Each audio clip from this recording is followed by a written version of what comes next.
Anne, merci de nous recevoir. On est à deux pas de tes vignes, sur le vignoble de Fronton. Pour des personnes qui n'en auraient jamais entendu parler, c'est où Fronton? Alors Fronton, c'est juste au nord de Toulouse. On est vraiment à 25 bornes entre Toulouse et Montauban, entre la Garonne et le Tarn. Ce qui est assez important, c'est ce qui a façonné, du moins le Tarn, les terroirs frontonnais. Aujourd'hui, on parle de 3 terrasses sur l'aire d'appellation qui sont caractérisées en fait par l'époque où le Tarn passait.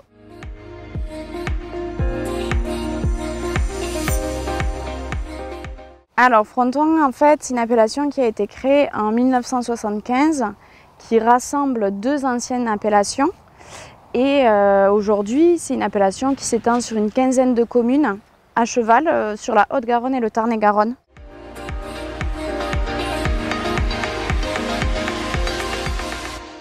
Alors Fronton se distingue nettement des autres appellations parce qu'on produit essentiellement des vins rouges et rosés à base de négrette. La négrette, c'est quoi ses caractéristiques du coup au niveau de la structure ils sont comment les vins issus de négrette? Alors la négrette, c'est un cépage qui a une acidité assez faible, un pH en fait élevé. Et Fronton, en plus de ça, la majeure partie des terres sont plutôt des sols acides, donc ce qui a tendance à donner des raisins assez peu acides.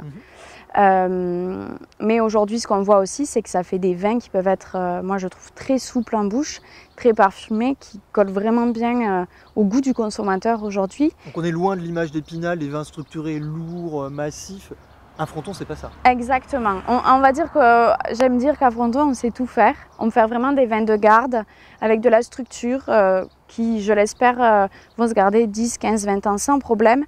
Mais on arrive aussi à faire des vins jeunes, mais qui sont pas trop de tanins végétaux, pas de notes herbacées ou quoi. Non, ça fait des vins plutôt souples, plutôt sur la fraîcheur, très sur le fruit frais.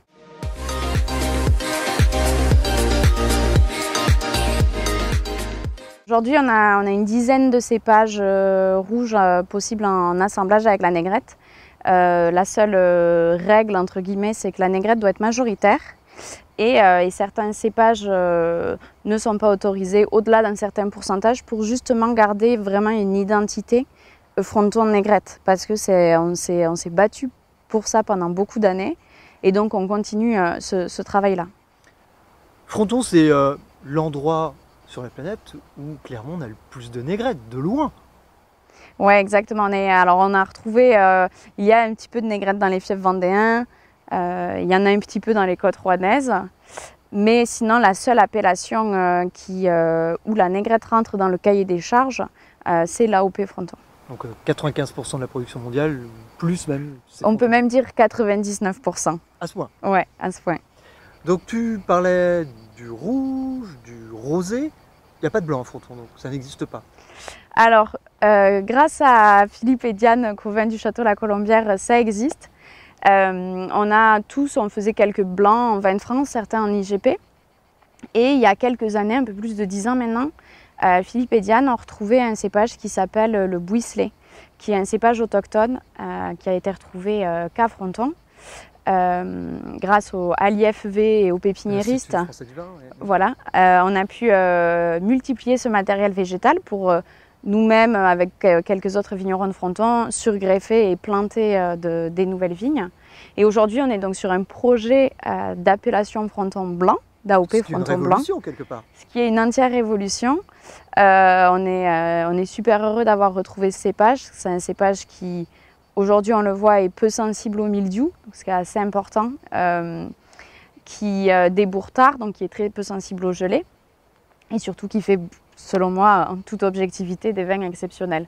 C'est un cépage qui descend d'un croisement de Plan de Cosette, qui est un cépage du Béarn qui a totalement disparu, je pense, et de Savagnin. Le grand cépage jurassien. Exactement. C'est un cousin du Chenin, donc ça fait des très jolis blancs qui ont des pH bas, qui ont une très jolie acidité et surtout qui ont c'est un vin blanc qui a appelé à vieillir, à être élevé et à faire vraiment des blancs de gastronomie. Si tu devais être l'ambassadrice des vins de Fronton, qu'est-ce que tu dirais à des personnes qui n'en auraient jamais goûté pour les inciter à goûter des frontons? Pourquoi il faut découvrir un fronton en fait? Il faut découvrir un fronton parce qu'aujourd'hui, ça reste pour moi un très bon rapport qualité-prix. Et oui, on n'en a pas parlé, mais c'est important. C'est très important. On arrive à Fronton à faire des vins, je dirais, qui se situent entre 7 et 20 euros. Donc il y a quand même une fourchette assez large de prix. Et les retours qu'on a généralement, c'est les gens sont tout le temps justement très agréablement surpris par la qualité du vin, vu le prix qu'ils payent. Donc ça doit être déjà la première condition. Et au-delà du prix? Et au-delà du prix, c'est des aromatiques qu'ils n'ont pas goûté ailleurs. Donc s'ils souhaitent découvrir des choses, c'est voilà, surtout sur des rouges, par exemple, qu'on va servir l'été un peu frais. On a des étés de plus en plus chauds, donc il faut accepter de boire des rouges un petit peu frais. Et beaucoup de vins de Fronton, de pure négrette ou de négrette d'assemblage, s'y prêtent vraiment bien, quoi.